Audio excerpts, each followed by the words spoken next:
I have been selling this book, Zan Azli and Wan Chun Hong's Guide to Indie Filmmaking, which is published by MPH for a while now. It's a really good book if you want to be a filmmaker, whether it's for YouTube, social media, TV, film, cinema, whatever. This is the book to get. I'm going to make it more accessible and more affordable to all of you because I believe that everybody needs to become a filmmaker. The more filmmakers we have in the world, I think this world will be a better place to live in. Now it's available as an electronic book download on my website. I'm going to link it here. It's really cheap, it's really affordable. It's only 5 ringgit if you want to get the ebook version. Okay, 5 ringgit. It doesn't really cost much, right? It's just a little bit of something for me. I mean, it did take a lot of work to write. Each chapter of this book talks about one part of the filmmaking process. And for each chapter as well, I interview a local filmmaker. It's only 5 ringgit. It's only 5 ringgit. You're watching and listening to the Fat Bidin Film Club. And I'm assuming I'm Zan Azli. And I'm Shelley. As usual, not so usual, we watch a local film every week and we review it. And this time we're going to review a movie called Sumpahan Jerunei. Is it Sumpahan Jerunei? Yes. Sumpahan Jerunei. It's about the Melanau in Sarawak. Yeah. So to be as authentic as possible, we came all the way to Kuching. Yes. To watch it. We're in Kuching, Sarawak to watch it. If you don't believe us, cut to us in the middle of the Kuching city. See? Call me in Kuching. In Kuching. We're in Kuching. Call me in Kuching. Okay, now back. Okay, let's go.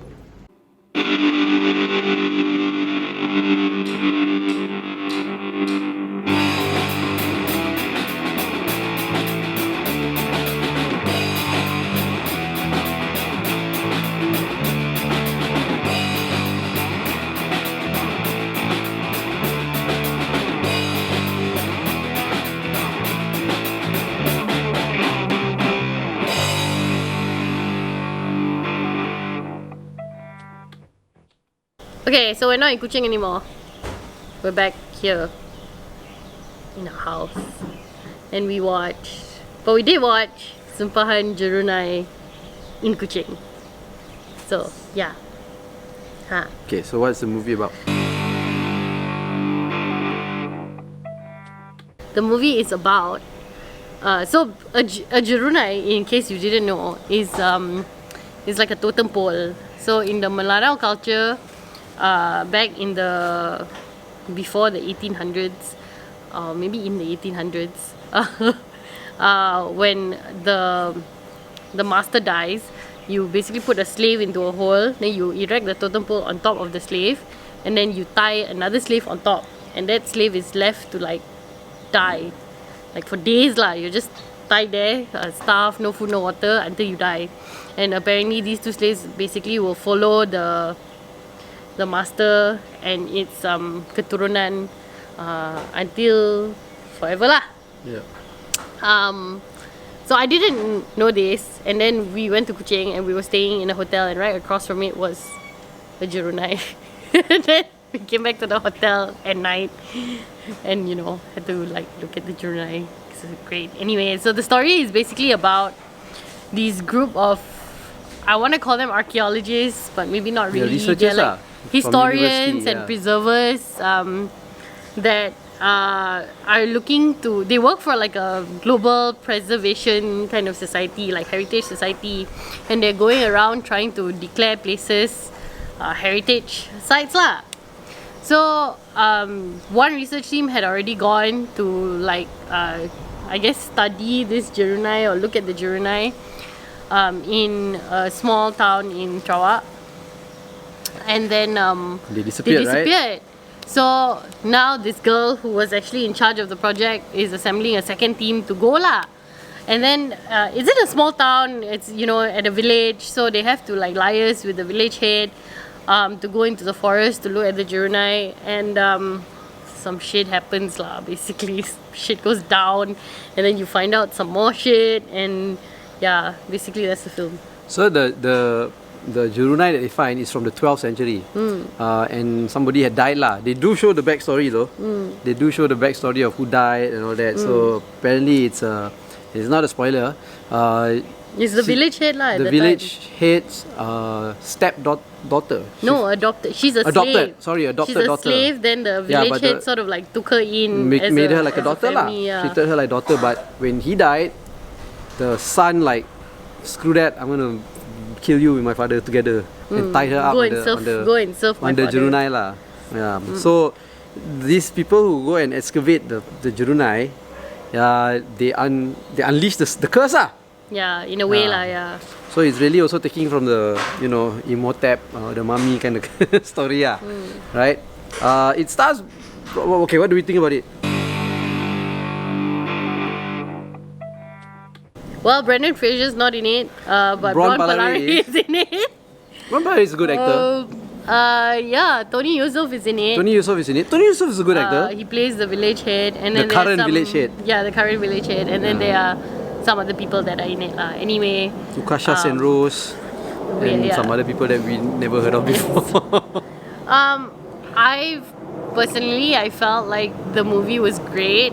The CGI could have been better, but because the CGI was not so good, I could watch the movie. There was a little bit of the typical jump scare, but not too much that you feel like overwhelmed, you know. I think what I really liked about it was the fact that it had a story. It had an actual story, and it wasn't like absolutely terrible or anything. And I really liked that it drew from the Melanau culture, because I think we talk a lot about how there is a lack of East Malaysian representation. I don't really know if any of the actors in this film are East Malaysian, like Sarawakian. No, that's Tony Yusuf. Other than Tony Yusuf. But you know, it was just good to see, because our horror stories over the years have always been, you know, Pontianak, and then like Orang Minyak, and then Orang Bunyan, and so on and so forth. So it's nice to see something come out of some other type of law lah, you know. It was fresh. It was a fresh take. The storyline was not too bad. I didn't feel like the characters were very two-dimensional either. I mean, the supporting characters could have used a little bit more developing, but otherwise, it was okay lah. It was a pretty solid film. Yeah. I thought the film had potential if you hear the storyline and all that, but I thought the execution was bad lah. I thought it was. I think there were glimpses of, oh, this could have been a good story. But other than that, overall, it wasn't very good. Tony Yusuf, of course, good actor. You know, Ron Palari, good actor. But there's only so much they can do if the story is like that, right? Or it's been directed like that. But it's like, I don't know. Because like you were talking about the supporting characters, right? And how they could have been developed more, right? I felt like all the characters were very like stereotypical of any horror movie that goes into a jungle. You've got one serious guy, one guy who doesn't believe in all this crap, you know, and then one joker, you know, played by Amirul Effendi. Amirul Effendi was a good actor, you know, but it was also like playing on stereotypes a bit lah. And I don't really enjoy watching movies that are stereotyped, that has stereotypes in it and they are common. And I don't know, but Braun's character had depth. I thought Tony Yusuf's character also had some depth, right? The girl who gets possessed, is she Ukasha Senrose? I don't know. I don't Maybe. I don't know what the significance of her being possessed and you know what all that is. You know, because she gets visions as well, right? When she first arrives in the village. So I don't know. She was chosen. Yeah. But I agree with you. I think it's great that we see some other parts of Malaysia being told. You know, like all the Orang Minyak lah and the Pontianak and all that. Tired already. So now we see something that. Now I read on the internet that this movie was actually produced as a documentary initially, but then decided to make it fiction. I don't know how true that is. If you guys know, let us know. You know, but if it's not true, maybe it's trying to play on the marketing ploy or marketing plan that what was that movie? Blair Witch Project had lah. They first said that it's supposed to be non-fiction, you know, and people all thought it was real and all that. So don't know, who knows, right? If you guys know, let us know lah. I want to know if it's real or not real lah. If it really started out as a documentary or not. Yeah. Right? But I mean, all that being said, it wasn't a terrible movie. We've seen worse films. Borderline lah for me. Yeah, well, for me, I feel like I've seen worse films. I've seen worse horror movies. Some are like really merepek na mampus, and like especially local horror movies, right? It's very hard to find one that is really done like well lah. I mean, the last one that we saw that was actually really done quite well was Raw, but that was like a different level of sophistication lah, you know. I don't really know if you can even say that Raw was made for the masses, even though that it was seen by so many masses, but it was definitely different from the rest. But this one is quite mainstream in its treatment and everything, but it wasn't terrible, and I think it was largely not terrible because of the freshness of the story lah. So who knows, maybe if it was another bloody Pontianak film, I would be like, this film sucks. But I don't feel that way about this one. I'm getting tired of mainstream films already. Because we see so much mainstream films already, and I'm getting tired of it lah. Because after so many, right, all the same. Like this film is very mainstream.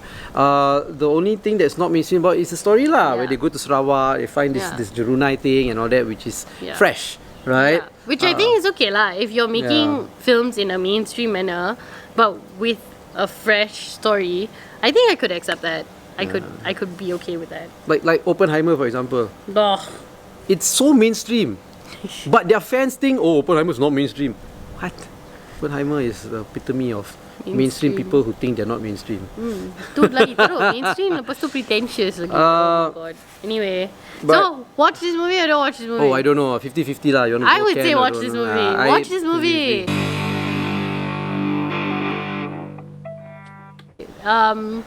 Especially if you're like us from the Semenanjung, you know, it's quite a big hit in Sarawak.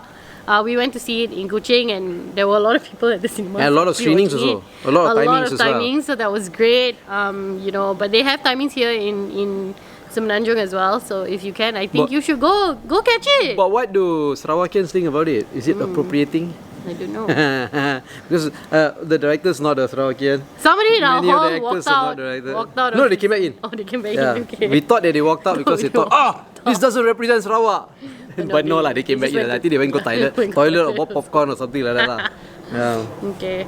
So watch this movie and let us know what you think. Or don't watch it. Like, I'm 50-50. I would say watch it. Watch it.